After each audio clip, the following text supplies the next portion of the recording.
All right, Coach had a lot more he wanted to talk to you about today. We got some good stuff in the notes and good stories. Hopefully, I'll be able to get to it after work.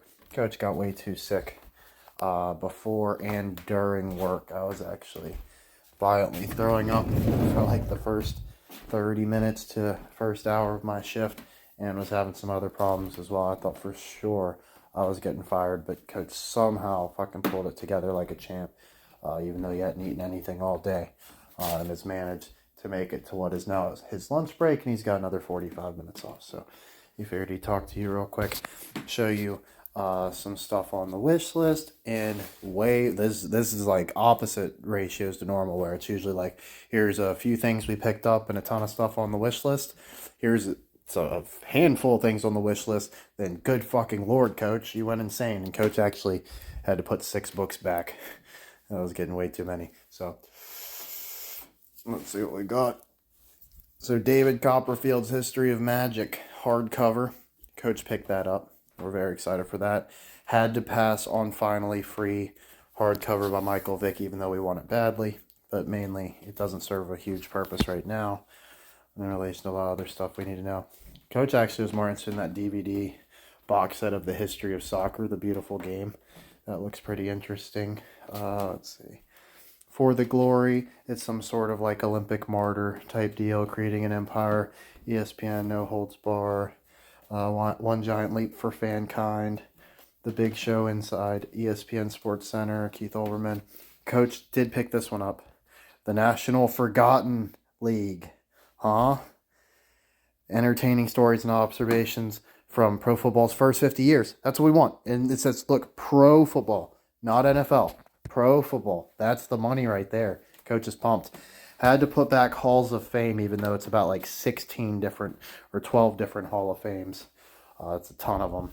Coach wanted that one. Coach had to put back The Gospel According to ESPN as well. We did pick up both of these, Coach dropped $16 on one book. Jimmy Johnson, One More Lap, in the number 48. Now, this book originally retailed for $48. It has seemed to have gone down, right? So you can get it for $16 now. So hopefully, Coach got that just in time. He wouldn't resell it no matter what. But he didn't want to buy any more books right now. But his worry was that book's going to be way too expensive soon, possibly.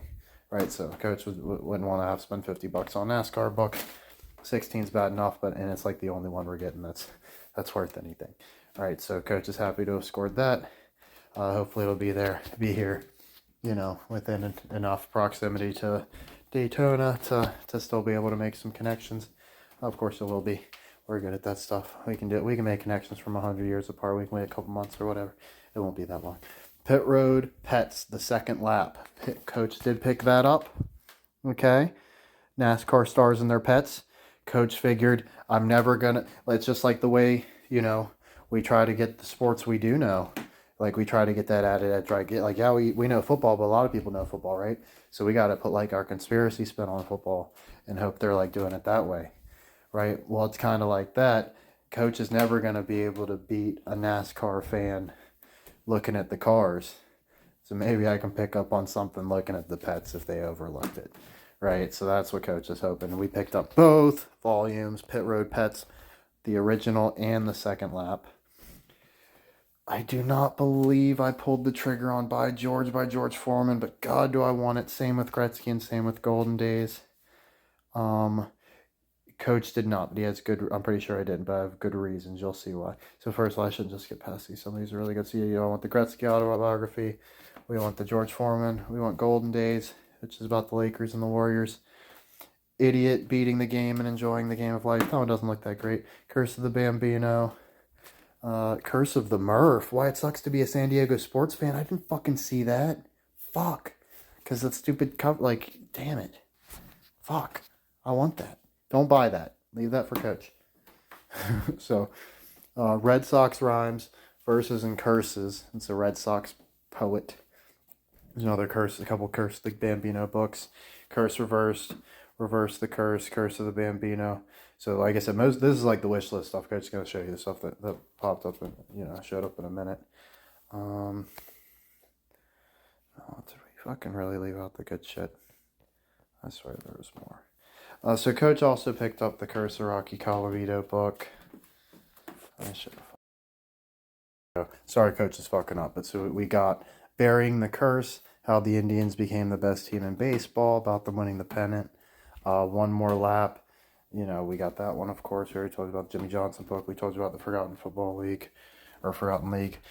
David Copperfield and the Two Pit Road Pets. So that's what we picked up. We picked up Burying the Curse, and we got just The Curse of Rocky Colavito, a loving look at a 30-year slump. So that's our Terry Pluto book, right, that we've been wanting. So happy about that. And then here's all the stuff that showed up today. So we got Philip Bondi, 1984 draft, changed basketball forever, you know, the Jordan draft, etc.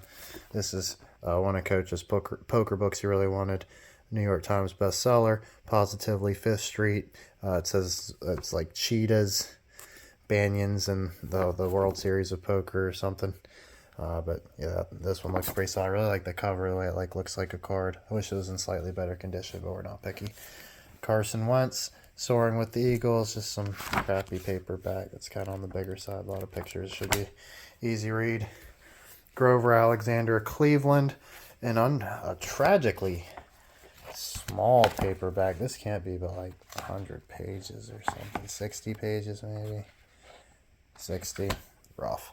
At least we'll know a little bit more about Grover Alexander, Cleveland. Coach can set that aside because he's going to read it right away. Same with that Carson Wentz piece of shit. Let's see. Mark Lamster, Spalding's World Tour, epic adventure that took baseball around the globe and made it America's game. The Altar of Speed, Tragic Life and Death of Dale Earnhardt. We got the 76 right there, you know, just like the Dodgers. Dark Side of the Game, My Life in the NFL, Tim Green, Coach doesn't know. Just some NFL book, good enough for him. Alrighty, catch this. Going deep with the NFL sharpest weapon, T.O. We definitely think there's some sort of mystery curse to T.O. or something, so we're happy with that. We got the Zen of Zim, Baseballs, Beanballs, and Bosses. Dan Zimmer with Bill Madden. Solid. Praying for Gil Hodges, memoir of the 1955 World Series and one family's love with Brooklyn Dodgers. So it's like the true story of the Dodgers with like a fictionalized family. Just seems offbeat enough that like it might help us. Tim McCarver, Oh Baby, I Love It. You know, we don't have a lot of Dodgers stuff either, and it's Brooklyn Dodgers. Very plain looking book. Coach kind of likes how, was this Baseball Summers, Hot Pennant Races, Grand Salamis, Jelly Legs, El Swervos, Dingers, and Dunkers. Coach literally bought it just for that. So hopefully it's good. He didn't even read what it was about. Straight Flush, New York Times bestseller. 6 college friends dealt their way to $1 billion online poker empire and how it all came crashing down. That's a pretty thick book. The Punch, John Feinstein, One Night, Two Lives, and The Fight That Changed Basketball Forever. So I'm pretty sure that's with Kermit Washington, I believe was his name. He got punched. The Fight of Their Lives, how Juan Marichal and John Roseborough turned baseball's ugliest brawl into a story of forgiveness and redemption. I figured it would be a pretty good idea to learn about these fights because it's like, you know, outside of the sport, right? Like baseball is kind of known for fighting, but not like when someone like really gets hurt or like something's it's like the ugliest brawl. You know, that puts like a scar on the game. Think of like, you know, the Malice at the Palace, right? So this might help us with the Pistons. But I was also thinking the Draymond Green punch on Jordan Poole for the Warriors. Coach is scared of the Warriors.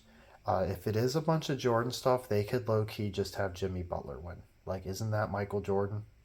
Like, isn't that the big joke? He wears 23, right? And they got Steph Curry who's doing Jordan-esque shit. Just a thought. Also, Philadelphia Warriors. Huh? Yeah, think about it. I'm pretty sure they won in 2018 as well. Let's see. Featuring, so National Hall of Fame and Museum. Oh, National Baseball Hall of Fame Museum. Featuring Jackie Robinson. A bunch of other people, of course. Baseball is America. Seeing ourselves through our national game. So those are the halls Coach pick up 2, 4, 6, 8, 10, 11 hardbacks, 11 new hardbacks, and 3 new paperbacks. And we got, you know, of course, like the Jimmy Johnson ones in the way, are on the way. Coach, appreciate you. We'll get to the good stuff soon.